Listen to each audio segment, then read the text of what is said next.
Hello friends, কেমন আছেন আপনারা? আশা করি ভালো আছেন, সুস্থ আছেন। আমি আজ বানাতে চলেছি চিকেন স্টু। চিকেন স্টু বানানোর জন্য আমি নিয়েছি এখানে চিকেন, আর এখানে আছে একটা বড় মাপের পেঁয়াজ কুচি করেছি, 2 টেবিল স্পুন রসুন কুচি নিয়েছি, 1 টিস্পুন আদা কুচি নিয়েছি, আর এখানে আছে গাজর, আলু আর টমেটো। এখানে আছে লবণ। যেহেতু স্টুতে লঙ্কা ইউজ করে না, তাই আমি লঙ্কার পরিবর্তে নিয়েছি গোলমরিচের গুঁড়ো।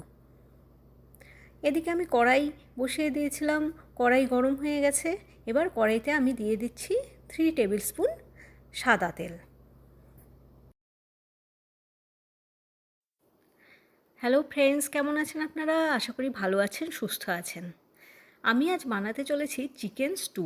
চিকেন স্টু বানানোর জন্য আমি নিয়েছি এখানে চিকেন, আর এখানে আছে একটা বড় মাপের পেঁয়াজ কুচি করেছি, 2 টেবিল স্পুন রসুন কুচি নিয়েছি, 1 টিস্পুন আদা কুচি নিয়েছি, আর এখানে আছে গাজর, আলু আর টমেটো। এখানে আছে লবণ। যেহেতু স্টুতে লঙ্কা ইউজ করে না, তাই আমি লঙ্কার পরিবর্তে নিয়েছি গোলমরিচের গুঁড়ো। এদিকে আমি কড়াই বসিয়ে দিয়েছিলাম, কড়াই গরম হয়ে গেছে। এবার কড়াইতে আমি দিয়ে দিচ্ছি 3 টেবিল স্পুন সাদা তেল।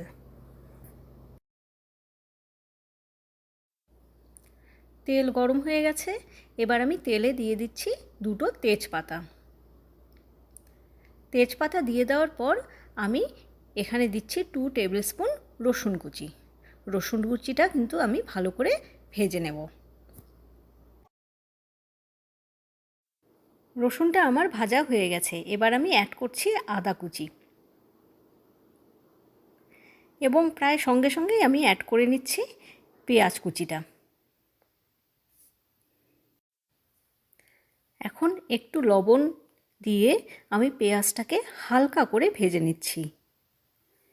পেঁয়াজ হালকা করে ভেজে নেওয়ার পর আমি এখানে দিয়ে দিচ্ছি চিকেনগুলো। আমি কিন্তু পেঁয়াজ একেবারেই বেশি ভাজিনি, গোল্ডেন ব্রাউন করে ভাজিনি। আর চিকেনের সাথে দিয়ে দিচ্ছি লবণ আর সামান্য হলুদ। স্টুতে কোনো কিছুই খুব বেশি ভাজতে হয় না। চিকেন ভাজা হয়ে গেছে।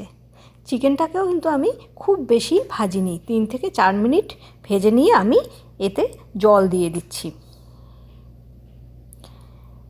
এরপর এটাকে 40 মিনিট বয়েল করতে হবে। আমি কিছুটা 1 টেবিল স্পুন লবণও এখানে দিয়ে দিচ্ছি।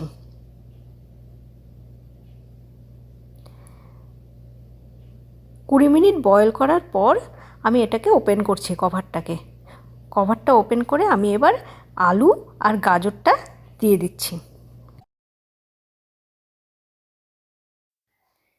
এর সাথেই আমি অ্যাড করছি হাফ টিস্পুন গোলমরিচের গুঁড়ো,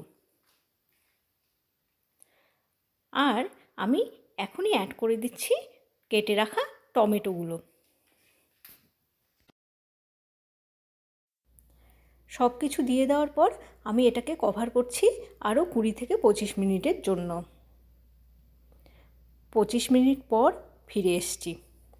দেখুন সব কিছু কী সুন্দর সুসিদ্ধ হয়ে গেছে। এবার আমি বড় বড় করে কাটা কিছু পেঁয়াজ এর উপর দিয়ে দিচ্ছি।